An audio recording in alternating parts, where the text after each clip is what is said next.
છોટાઉદેપુરના ક્વાંટ તાલુકાના માણકા ગામે નવનિર્મિત રોડના ભ્રષ્ટાચાર થયો હોવાનો આરોપ લાગ્યો છે। માણકા ગામે બનાવાયેલા નવા ડામર રોડને લઈને સ્થાનિકોમાં ભારે રોષ છે, કારણ કે આ રોડ પરનો ડામર હાથથી જ નીકળી જાય તે પ્રકારની હલકી ગુણવત્તાનો સામાન વાપરવામાં આવ્યો છે। રોડ બન્યાના માત્ર 20 દિવસમાં જ ડામર હાથથી ઉખડી જતો હોવાનો સ્થાનિકોનો આક્ષેપ છે। જો અત્યારે જ આ સ્થિતિ હોય તો ચોમાસામાં કેવી સ્થિતિ થશે તે ભીતિ અત્યારથી લોકોને સતાવી રહી છે, જેથી જવાબદાર એજન્સી સામે તપાસ કરી અને રોડ ફરીથી બનાવવામાં આવે તેવી માંગ ઉઠી છે।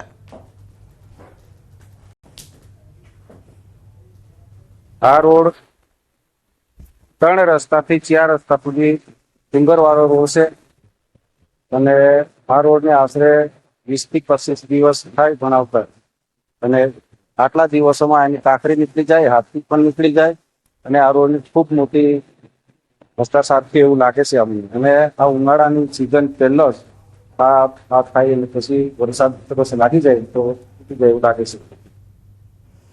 અમરેલીના રાજુલા તાલુકામાંથી સિંહોની મોટી મૂવમેન્ટ સામે આવી છે।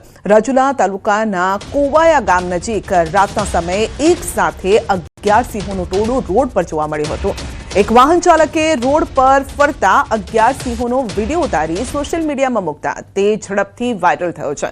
રાજુલા જાફરાબાદના કોસ્ટલ બેલ્ટ વિસ્તારમાં સિંહોનો કાયમી વસવાટ છે, અને જેના કારણે ખોરાક અને પાણીની શોધમાં સિંહો કોવાયા નજીક આવી પહોંચ્યા હોવાનું અનુમાન વ્યક્ત કરવામાં આવ્યું છે।